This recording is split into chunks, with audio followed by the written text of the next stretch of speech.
마태복음 5장 마태복음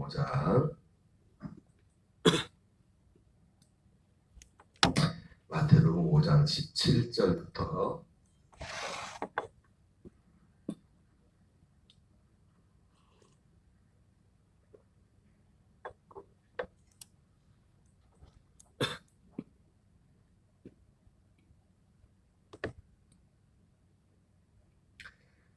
마태복음 5장 17절부터 큰 목소리로 봉독하겠습니다.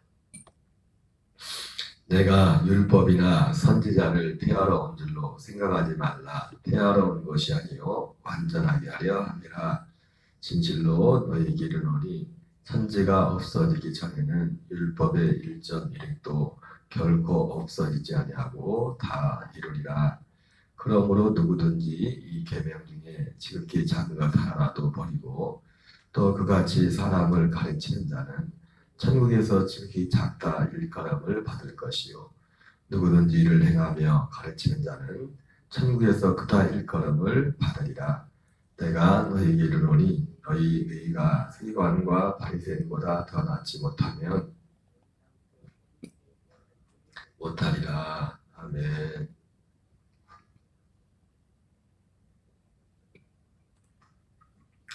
네, 오늘은 마태복음 5장 17절부터 20절까지 말씀을 중심으로 율법을 완전하게 하려 오신 예수님이라는 제목으로 하나님의 말씀을 전하도록 하겠습니다. 예수님이 어떤 배경에서 어떤 이유에서 갑자기 이런 말씀하신지 모르겠지만은 예수님이 갑자기 이 율법에 관한 문제를 말씀하시면서 내가 율법이나 선자를 폐하러 온 줄로 생각하지 말라. 폐하러 온 것이 아니요 완전하게 하려 함이라. 이렇게 말씀하고 있습니다. 우리는 이미 예수님이 이 말씀의 의미가 무엇인지를 알고 있습니다. 예수님이 이 율법을 완전케 하려 오셨다고 말씀하고 있습니다. 예수님이 어떻게 율법을 완전케 합니까? 율법에 완전케 하러 왔다는 것은 이 로마서의 표현으로 하면은 뭡니까? 율법의 요구를 이루게 하죠. 우리로 하여금 예수님이 율법을 완전케 하는 것은 우리에게 율법을 완전케 하는, 우리에게 그것이 이루어지는 겁니다. 예수님이 그걸 통해서 어떤 걸 이루기도 하지만 그 율법을 완전케 하는 그것이 우리에게 이루어지는데, 그것을 로마서 8장에서는 우리에게 율법의 요구가 이루어지게 하려 함이라 이렇게 말씀하고 있어요. 그래서 예수님이 이 율법을 완전케 하는 그 방법은, 율법이 육신으로 말미암아 로마서 8장에 보면 연약하여 할 수 없는 것을 하나님은 하시나니, 하나님은 자기 아들을 죄 있는 육신의 모양으로 보내사 육신의 죄를 정하시고 그 육신을 쫓지 않고 그 영을 쫓아 행하는 자들에게 율법의 요구가 이루어지게 하려 하심이라 이렇게 말씀을 하셨습니다. 그러니까 예수님이 율법을 완전케 한다는 것은 결과적으로 율법이 우리에게 요구하는 게 있거든요.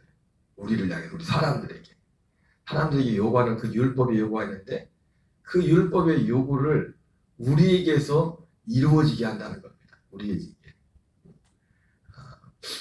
그런데 사실은 이 율법의 요구를 우리는 이룰 수 없댔죠. 육신이 연약하여 할 수 없댔어요. 성경은. 그래서 성경에는 율법의 의로 하나님 앞에 의롭다 하심을 얻을 육체가 없다 말씀했습니다. 여러분, 결국 하나님이 율법을 우리 완전케 하시는 것의 열매는 뭐냐면, 하나님이 우리에게 하신, 우리가 어제 팔복에도 나오지만 팔복의 의라는 것이 8가지 복 중에 의가 2번 나오잖아요. 팔복 중에서. 의를 위하여 의에 줄이고 목마른 자, 이 부분이 나오고, 또 의를 위하여 박해를 받는 자. 팔복 중에서 의라는 부분이 2번이나 이렇게 반복되는데, 바로 하나님의 율법을 완전케 한다는 건 뭐냐면 하나님의 의를 우리에게 이루는 겁니다. 결과적으로 지난번도 제가 반복에 말씀드렸지만 하나님의 의는 결국 무엇에 하나님의 의가 거기에 완성이 됩니까? 하나님의 의가 하나님의 아들, 하나님의 생명으로 그 하나님의 의가 완성되는 겁니다. 하나님의 생명의 의로 하나님의 생명. 제가 항상 말씀드리지만 십자가가 하나님의 의가 아니라 했습니다. 우리가 지금까지 십자가는 너무나 중요한 거지만은 십자가는 우리의 죄가 된댔어요. 우리의 죄가. 그래서 로마서에도 보면은 예수님이 부활하시고 왜 부활하셨냐? 우리를 의롭게 하기 위해서 주님이 부활하셨다고 했어요. 주님이 반드시 부활하신 주님을 만나야만 그 부활하신 주님을 통해서 우리가 의롭게 돼요. 의롭게. 그래서 예수님이 내가 율법이나 선자를 폐하러 온 줄로 생각하지 말라. 폐하러 온 것이 아니요 완전하게 하려 함이라. 이렇게 말씀하십니다. 그러면서 그러면 예수님이 어떻게 결국 하나님이 예수님을 통해서 이 율법을 완전케 하시는 거죠. 율법을 주신 분도 모세를 통해서 주신 분도 하나님이시고 또 하나님이 근데 예수님을 보내셔서 이 율법을 온전케 하는 겁니다. 온전케. 근데 율법은 어디에서 완전하게 되냐면 첫 번째는 율법의 요구가 두 가지라 했어요. 제가 예전에. 그러죠? 기억나십니까? 율법의 요구가 두 가지라 했죠. 그죠? 뭐라고 했어요? 네? 율법의 요구가 뭐예요? 이렇게 살래? 아니면 죽을래? 이렇게 율법이 하나님 말씀 그대로 살든지 아니면 그대로 살지 못하면 죽어야 돼요. 그래서 첫 번째 이 율법의 요구가 두 가지란 말이에요. 두 가지. 율법은 선하고 의로운 것이라고 했습니다. 그래서 오늘 예수님도 말씀하시기를 율법의 1.1획도 없어지지 않을 것이다. 그렇게 말씀했어요. 이 말씀을 우리가 이 완성된 복음에서 봐야 돼. 근데 이걸 잘못하면 우리가 마치 율법을 1.1획도 다 지켜 행해요. 우리가 육신으로 생각하는 옛날처럼 육체로 이것을 완벽하게 다 지켜 행해야 구원을 받는 거죠. 그렇게 오해하면 안 됩니다. 그럴 육체는 아무도 없다고 했어요. 그럼에도 불구하고 율법이 무시되는 건 아니에요. 그래서 오늘 예수님이 오늘 몇 가지 예를 들잖아요. 옛사람에게 말한 바. 그게 율법이 첫 번째 언약이거든요. 결론적인 말씀이지만 예수님이 율법을 어떻게 완성합니까? 육신의 생명으로 살던 그 삶의 방식에서 하나님의 아들의 생명을 사는 삶의 방식으로 하나님이 그걸 바꾸시는 거예요. 그렇게 해서 율법을 완성합니다. 그러면 이 하나님의 생명을 얻는 게 또 쉬운 거 아니잖아요. 쉬운 게 아니잖아요. 하나님의 어쨌든 결과적으로 너희 의가 바리새인과 서기관보다 의롭지 못하면 하나님 나라에 들어갈 수 없다. 예수님이 말씀했어요. 그 의가 뭐예요? 그 의가 바리새인과 서기관들 그들은 육신의 의, 자기 의로 사도 자기 의. 하나님의 의를 알지 못해요. 그러니까 우리가 하나님의 의를 알지 못하면 여러분 보세요. 하나님의 의를 알지 못하면 마태복음 5장 20절에 나오는 내가 너희에게 이르노니 너희 의가 서기관과 바리새인보다 더 낫지 못하면 결단코 천국에 들어가지 못하리라. 이렇게 말씀했는데 여기서 우리가 하나님의 의가 무엇인지를 알지 못하면 이 말씀이 해석이 안 되는 겁니다. 그래서 로마서 10장의 사도 바울이 뭐라고 말합니까? 내가 내 마음에 정말 원하는 것은 유대인들이 구원을 받기 원합니다. 저들이 하나님께 열심히 있었지만 하나님의 지식을 쫓은 것이 아니라 하나님의 의를 알지 못하고 힘써 자기 의로 하나님의 의에 복종하지 않았다고 했어요. 그러니까 여기서 말하는 너희 의가 서기관과 바리새인보다 낫지 못하면 결단코 천국에 들어가지 못하리라 이렇게 말씀했는데 바로 우리가 하나님이 예수님을 통해서 주시는 그리스도와 함께 죽고 옛사람을 십자가에 장사 지내고 우리의 죄된 몸을 십자가에 장사 지내고 하나님이 약속하신 그리스도의 그 생명으로 정말 연합한 그것이 하나님의 의거든요. 그러나 율법에는 그 약속이 없단 말이에요. 율법에는 그 약속이 그 하나님, 물론 율법도 하나님의 의라고 했습니다. 그죠? 율법이 하나님의 의예요. 율법과 복음 두 가지가 다 하나님의 의라고. 근데 율법은 뭡니까? 우리 육신의 생명에 주어지는 건데 그 율법을 이룰 사람이 아무도 없어요. 그래서 율법의 의로 하나님 앞에 의롭다함을 얻을 육체가 아무도 없다고 말했어요. 그래서 이 율법으로는 구원을 못 받아요. 율법으로는 구원 받아요. 그래서 로마서 7장에서 우리가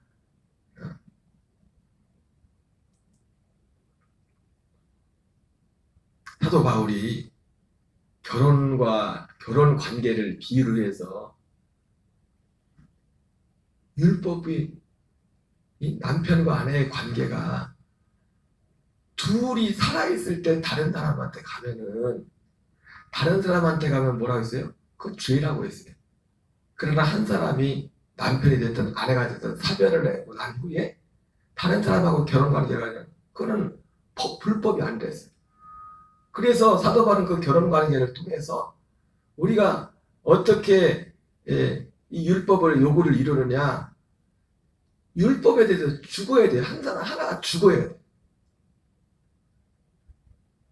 율법의 요구가 뭐라고 했어요? 너 이렇게 살래? 그런데 뭐예요?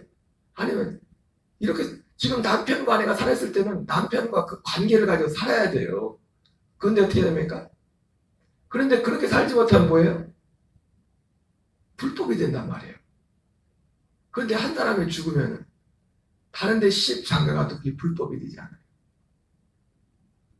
그래서 이 율법에 대해서, 율법은 어디까지입니까? 우리로 하여금 우리가 이거를 지킬 수 없구나, 이거를 온전히 행할 수 없구나, 이걸 알고서 우리를 그리스도께로 인도하는 몽학 선생이라고 했어요. 초등교사라고 했어요. 오늘 예수님이 말씀하신 이 말씀의 핵심이 뭐냐면 율법을 완전케 한다는 겁니다. 율법을 어떻게 완전케 합니까? 먼저 이제는 십자가에서 먼저 십자가에서 예수님이 우리의 죄를 짊어지고 율법의 저주를 다 짊어지고, 아까 말씀했죠. 율법의 요구가 두 가지를, 너 죽을래 살래? 그래서 죽었단 말이에요. 율법의 첫 번째 요구를 어떻게 이룹니까? 죽음으로 이룬다고요. 십자가에서. 그래서 사실은 십자가를 복음의 중보라고 하잖아요. 그러니까 여러분, 우리에게 이 그리스도 안에 들어오게 되면, 사실은 그리스도 안에 생명 안에 들어오게 되면 사실은 율법의 모든 저주는 나하고 상관이 없는 거예요. 사실은. 왜냐하면 이미 그리스도 안에 들어왔다는 건 뭡니까? 십자가를 통과한 거예요. 예수님과 함께 죽었다고. 예수님과 함께 죽었다는 건 뭐예요?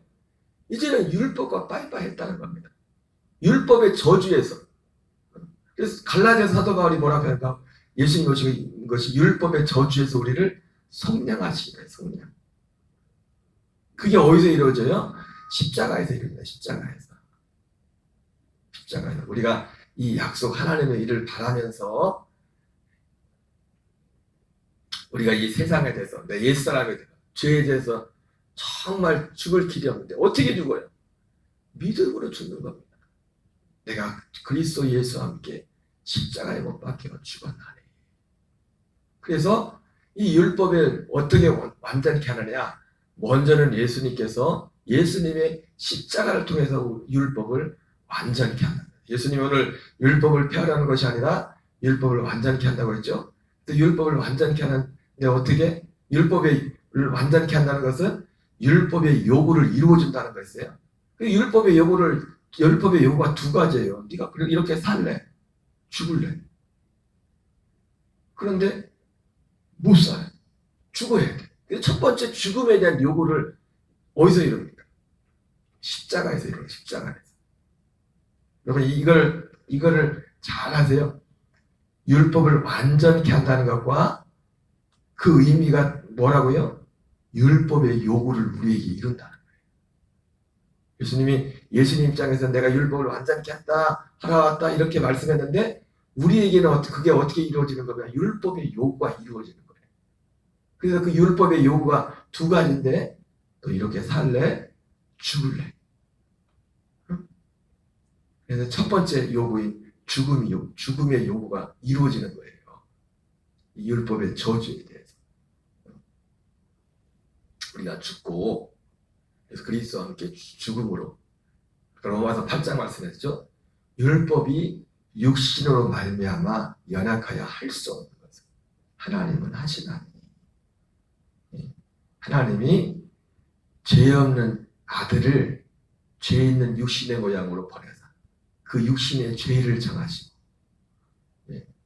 죽어야 되니까 율법의 요구가 그러니까 그분은 죄가 없는데 우리가 죽어야 되잖아요. 우리가 그 율법의 저주에 대해서 죽어야 되는데 예수님이 대신 세례요한에게 세례받는 그 순간부터 온 세상 죄를 짊어지고 그때부터 시작해서 그 모든 세상 죄와 죄뿐만 아니라 죄에 대한 그 결과 그 저주를 다 짊어지고 예수님이 십자가에서 죽으신다는 거예요. 그래서 그 십자가의 죽으심에 우리도 건강한 자에게는 의사가 쓸데없고 병든 자에게는 쓸데는 내가 죄인임을 정말 인식하고 내가 심판받을 죄인임을 인정하고 그리스도의 십자가에 함께 못 박혀 죽을 때 우리에게도 율법의 요구가 이루어지는 겁니다. 요구가 어떻게 이루어져요? 심판으로 이루어지는 겁니다. 우리가 심판을 받는 거예요. 너 죽을래? 죽어야 돼요. 예수님이 죽은 거죠. 나도 같이 심판을 받는 겁니다. 그러면 심판을 받으면 어떻게 돼요? 율법을 기준으로 해서 우리가 심판을 받으면 말이야. 이제는 어떻게 해요? 율법과 결별하는 겁니다. 더 이상 율법의 저주가 우리를 어떻게 할 수가 없어요.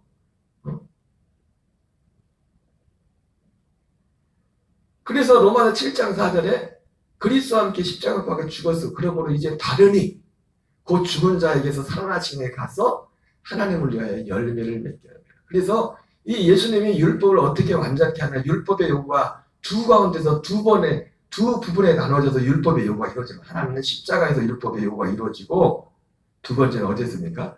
그리스도 다르니 죽은 자 가운데서 살아나신 그에게 가서 율법의 요구가 이루어지는데 거기서는 어떻게 이루어집니까? 우리의 옛사람은 그리스도와 함께 십자가에 못 박혀 죽고 장사 지내고 우리의 영이 그리스도 안에 다른 죽은 자 가운데 살아나시니 그리고 승천하셔서 약속대로 다시 오시겠다고 말씀하신 죄와 상관없이 두 번째 나타나신다고 말씀하신 그 약속대로 오시는 처소를 준비하고 오시는 그리스도 안에 우리 영이 가서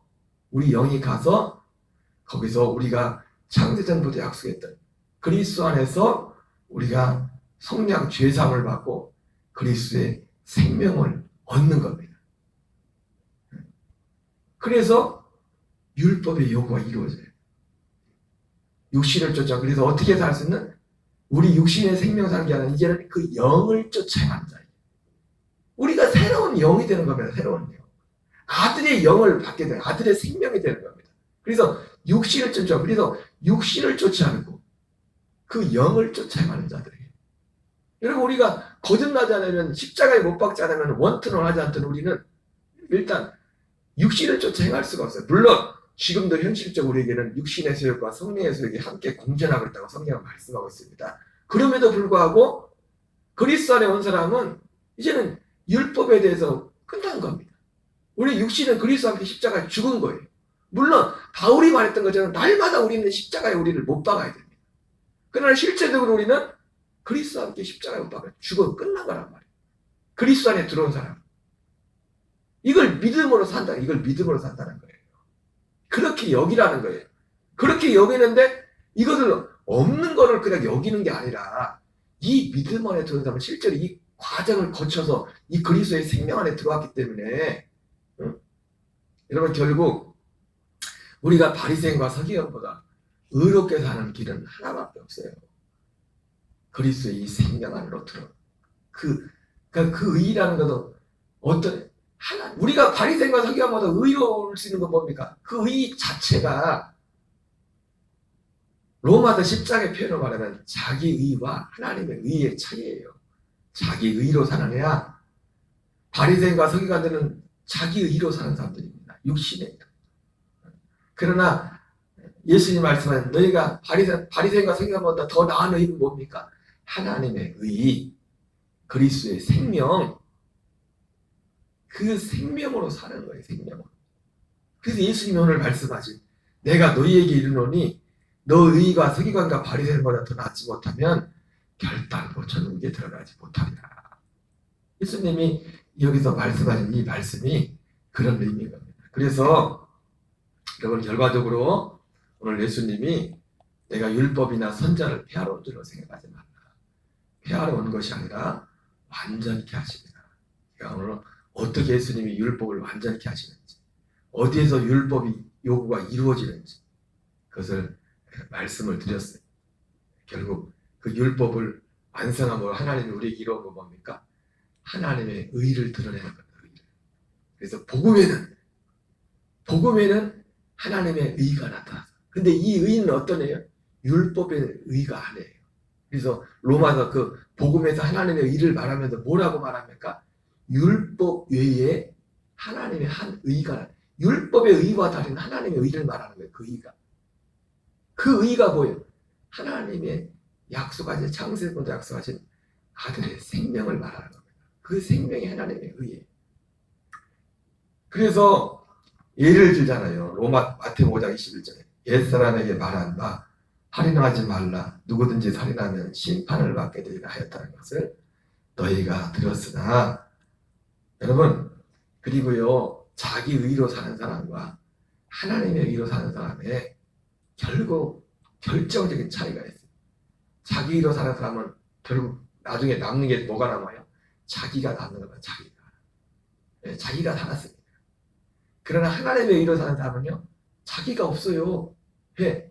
하나님의 의로 산다는 게 뭡니까? 내 안에 계신 그리스도로 사는 거거든요. 그때 자기가 자랑할 게 없어요. 자랑할 게. 그러니까 자기 의로 사는 사람은 꼭 뭐가 하면 마지막에 뒤끝이 안 져. 언젠가 말씀드렸죠? 교회에서 문제를 일으키고 교회를 소란하게 하고 힘들게 하는 분들이 어떤 분들이에요? 교회에 나름대로 충성했던 분들이에요. 그런 분들이 결국은 문제를 일으키는 사람들이, 목사님을 어렵게 하는 사람들이 다 그런 사람들이에요. 근데 교회에서 그럼 충성한 게 잘못된 거예요? 그게 아니에요. 왜 그런 일이 일어납니까? 자기 의로 충성했기 때문에 그래요. 자기 의로. 나는 죽고 그리스도의 생명으로 살면, 내가 죽었는데 그 의 자체가 내 의가 아니라 그리스도의 의인데, 그러니까 그건 그렇다 여러분, 교회에서 아무 말도 하지 말고 그러라고 그렇게 하라는 얘기가 아닙니다. 말을 할 수 있죠. 어떤 의견을 말할 수 있죠. 그게 잘못됐다는 게 아니에요.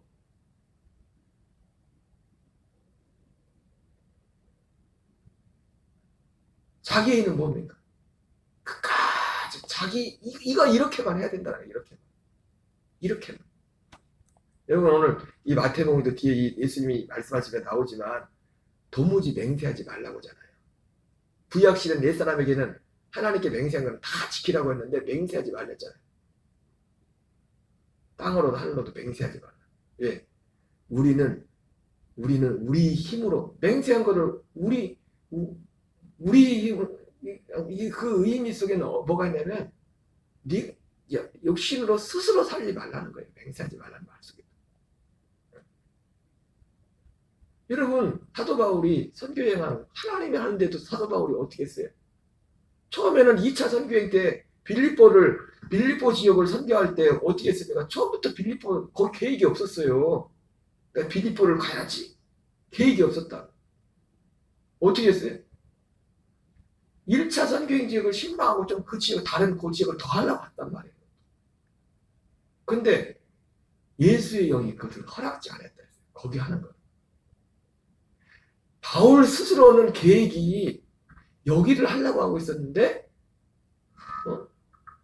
예수의 영이 허락지 않아서 어떻게 합니까? 그리고 마게도냐 지역에서 환상을 봐가지고 그는 스스로는 아시아 지역을 한 번 더 돌아보려고 했었는데 유럽으로 건너가는 거예요. 유럽으로. 예. 그가 만약에 맹세는 난 아시아 지역을 할 거다. 끝까지 그렇게 고집하지 않았다고요. 그러니까 여러분 어떠면 사람이 가끔 뭔가 사람이 이랬다 저랬다 하는 것처럼 보일 때 그게 꼭 그 사람에 대해 어떤 사람에 대해서 하나님의 사람도 그럴 수 있어요. 하나님의 아들도 성령 충만. 왜? 주님이 그렇게 지시하십니다. 처음에는 생각이 이렇게 기도하고 있었는데 그리스도께서 안에서 그게 아니라 방향을 다른 방향으로 바꿀 수 있다는 거예요. 그것이 그 맹세하지 말라는 그 말씀의 의미도 그런 의미로 말씀한 거예요. 스스로 살지 말라. 육신의 생명으로 살지 말라. 그리스도의 생명으로. 너희는 한트로도 희고 검게 할 수 없다. 우리 옛사람. 우리 스스로 사는 것은. 이런 것들이 예수님께서 말씀하신 내가 율법을 폐하라는 것이 아니고 율법을 완전케 하기 위함이다. 그러면서 말씀하신 중에 여기서도 그래서 살인하지 말라, 간인하지 말라, 옛사람 그러면서 맹세하지 말라, 그리고 원수도 사랑하라 이렇게 말하는 예수님께서 이걸 어떻게 지키는 거야 이 법을? 육신의 법도 제대로 못 지켰는데 이걸 어떻게 지켜? 예수님은 율법을 완전케 하셨죠. 이 율법을 예수님 완전케 하는데 어떻게 완전케 해요? 첫째 것을 폐하고 둘째 것을 세우게 하십니다. 새 언약의 중보자라고 오셨어요. 그래 결국 사실 어떤 면에서 보면 이 말씀이 마태복음 17절이 어떤 면에서는 많이 틀려요. 율법을 폐했어요. 그런데 율법을 완전케 했어요. 말 자체가 말장난 같지만 율법을 폐했는데 또 율법을 완전케 했어요. 살인아 왜 살인을 합니까? 미움에서 살인이 나온 거잖아요. 근데 그 미움을 우리 마음에서 없애버리는 거예요. 이 미움을 십자가에 못 박아버려요. 그래서 결과적으로 이 마태복음 5장에서 하는 말씀이 뭡니까? 우리가 이 팔복에서 이 마태복음 5장이 시작되지만 팔복을 받아서 이 팔복 예수님이 말한 진짜 이 복 가운데 살면 어떻게 돼요? 하늘에 계신 너희 아버지의 온전하신 같이 너희도 온전하라. 그럼 이것은 우리 육체가 완전해진다는 게 아니에요. 그리스도의 생명 자체, 그 생명은 생명 자체로 완전해요. 다만 우리는 이제 그 생명 안에 살아가는 그 경건의 연습이 필요한 거죠. 그래서 이 산상절기의 첫 번째 마태복음 5장은 이렇게 마무리됩니다. 48절에 그러므로 하늘에 계신 너희 아버지의 온전하신 것 같이 너희도 온전하라. 어떻게 온전합니까? 그리스도의 이 생명 안에서 온전할 수 있는 생명 안에서 예수님이 이 마태복음 5장에서 말씀하신 새 계명, 옛사람에게 말한 계명하고 그 말씀들을 행할 수 있는 것은 그리스도의 생명 안에서만 그것을 행할 수 있어요. 율법 조문처럼 하나하나 해가지고 우리가 이렇게 살아야지 내가 노력해서 하는 게 아니라 그리스도의 생명 사랑을 충만하면 제가 주일날도 말씀드렸지만 우리가 사람과의 관계에서도 그 사람이 꼭 잘못해서 꼴 보기 싫은 게 아니잖아요. 내 마음의 생명에서 그것이 자연스럽게 이것을 이루어가는 거예요. 율법의 요구를 그렇게 이루는 거예요. 율법의 진짜 요구. 아무쪼록 오늘 우리 마태복음 5장을 간략하게 마무리하면서 우리에게 이 팔복, 이 하나님의 복음에 대한 가난한 마음, 애통하는 마음, 의에 줄이고 목마른 마음, 이 나무로 복음의 말씀 가운데 행할 때 예수님께서 오늘 말씀하신 내가 율법을 완전하게 해놨다. 우리 안에서 그래서 로마서 3장에서는 내가 율법을 굳게 세운다 말했어요. 굳게 세워. 믿음이 율법을 폐하는 게 아니라 사도 바울도 율법을 굳게 세운다. 이 똑같은 말씀에 예수님이 하신 말씀과 지금 똑같은 말을 하는 사도 바울이. 오늘 한 날도 승리하는 저와 여러분 되시기 바랍니다. 주기도문으로 마치겠습니다. 하늘에 계신 우리 아버지여, 이름이 거룩히 여김을 받으시오며 나라의 마옵시며 뜻이 하늘에서 이루어지는 같이 땅에서 이루어지이다. 오늘날 우리에게 일용할 양식을 주옵시고 우리가 우리에게 죄 지은 자를 사하여 주노 같이 우리의 죄를 사하여 주옵시고 우리를 시험에 들게 하지 마옵시며 다만 악에서 구하옵소서. 대개 나라와 권세와 영광이 아버지께 영원히 싸움나이다. 아멘. 주여 주여 주여. 아버지 하나님 감사드립니다. 사랑의 하나님 아버지 감사드립니다. 이 새벽도 우리를 주의 자리를 끌어주시고 인도하시고 아버지 감사드립니다.